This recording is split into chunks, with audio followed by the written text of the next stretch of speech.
Or, en fait, c'est la raison pour laquelle, à ce moment-là, les laboratoires ont changé de vasoconstricteur et ont utilisé de la pseudoéphédrine qu'on retrouve dans tous les médicaments avec vasoconstricteur. Mais les problèmes sont les mêmes.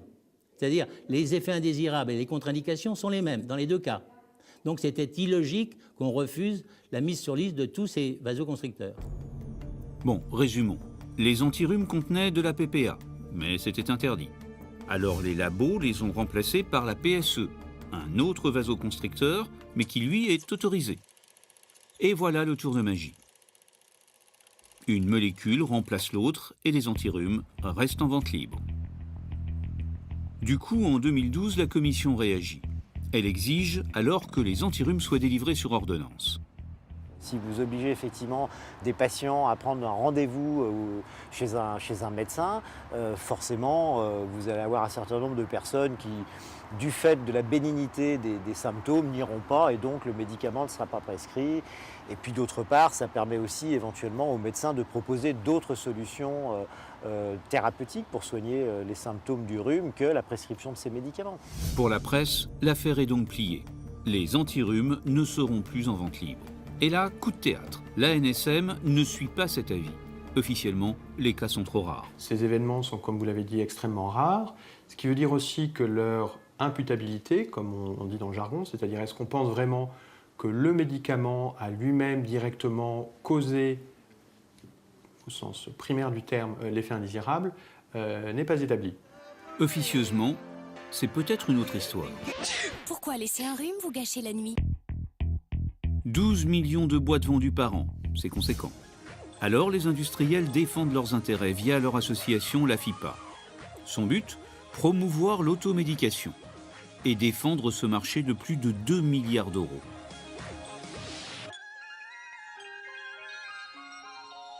Clairement, les industriels prennent position et se font entendre. À l'heure où le développement de l'automédication est reconnu comme utile, lister la PSE constituerait un signe extrêmement négatif. Une chose est sûre, l'ANSM a préféré ne pas faire de vagues.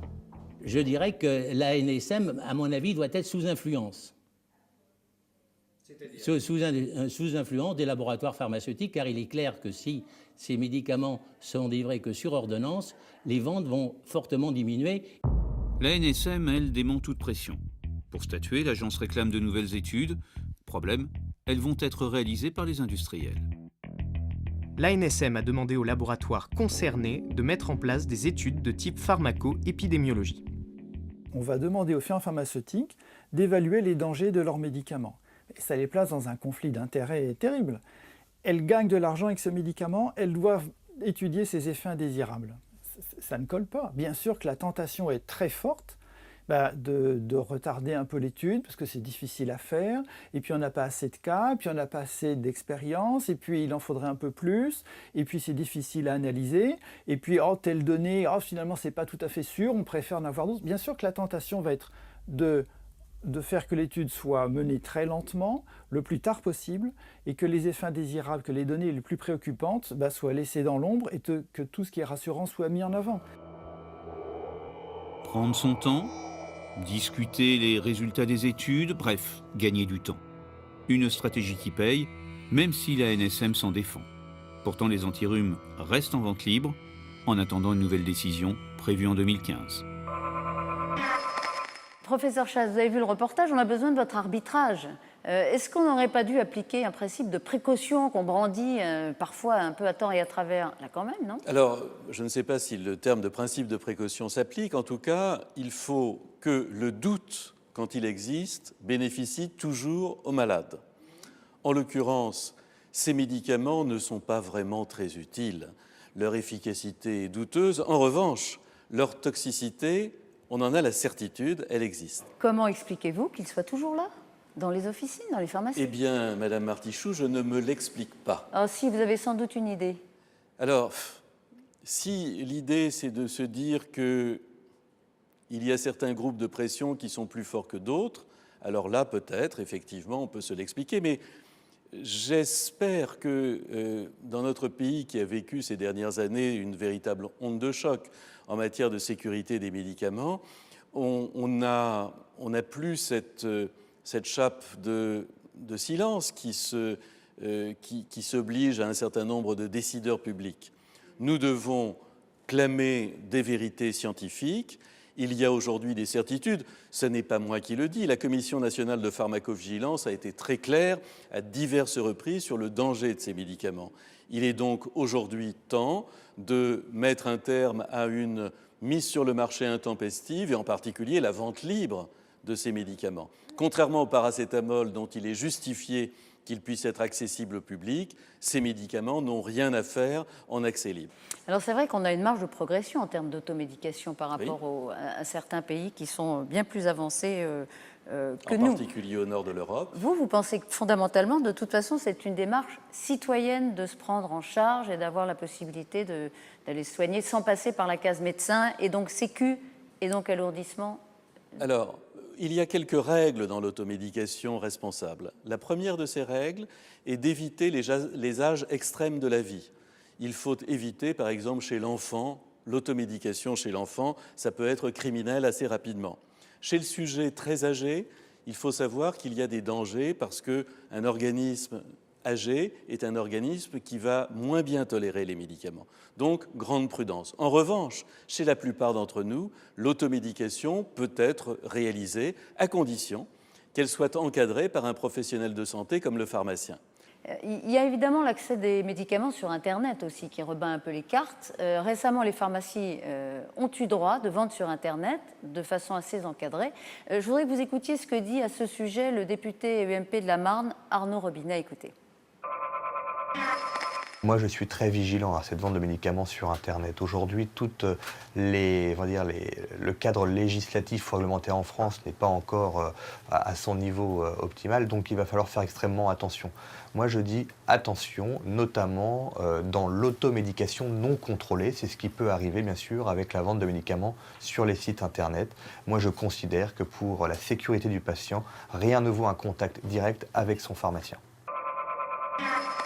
Alors voilà, professeur Chasse, de toute façon, la case Internet, si je puis dire, comme pour tout le reste, il faut y passer.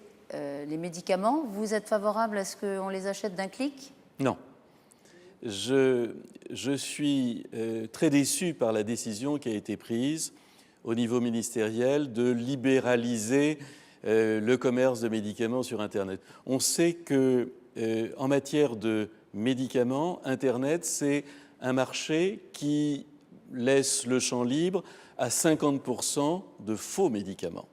Alors bien sûr, les pouvoirs publics encadrent, mais je suis persuadé que dans les jours, les semaines, les mois qui viennent, on aura de faux sites Internet.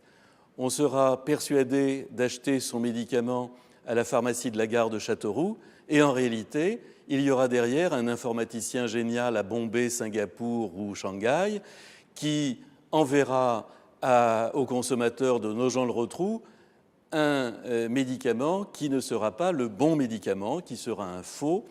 Il ne faut pas encourager ce commerce-là, qui est un commerce potentiellement dangereux, même si le gouvernement, la Direction générale de la santé, la NSM, l'Ordre des pharmaciens ont mis des garde-fous. Mais ces garde-fous, en matière d'Internet, ils n'existent pas. Le commerce virtuel est un commerce dangereux, fondamentalement. On a joué les apprentis sorciers dans cette affaire, c'est votre sentiment. Je crois sentiment. que cette libéralisation excessive est un danger pour la santé publique. Mais encore une fois, l'automédication citoyenne, responsable, vous y êtes favorable? Absolument. Est-ce que vous ne pensez pas, de toute façon, le contexte des finances publiques fait que de plus en plus, on va y être encouragé? Notre objectif, préserver la santé publique, améliorer la bonne connaissance du médicament pour le patient. Si en plus de ça, on peut avoir des économies pour l'assurance maladie parce qu'il y a d'importantes dépenses à consacrer à de vraies maladies et à des soins hospitaliers ou à des prises en charge à domicile, alors à ce moment-là, il faut avoir une démarche citoyenne qui consiste à savoir s'automédiquer en préservant l'équilibre des comptes publics. Merci beaucoup, professeur Chasse, de nous avoir ainsi donné des consignes claires. Un médicament, ça n'est jamais anodin, de toute façon. Donc, quand on va, même s'il est en vente libre, il faut faire attention. On est prévenu grâce à vous. Merci. On se retrouve très bientôt pour un nouveau numéro d'État de santé. À bientôt.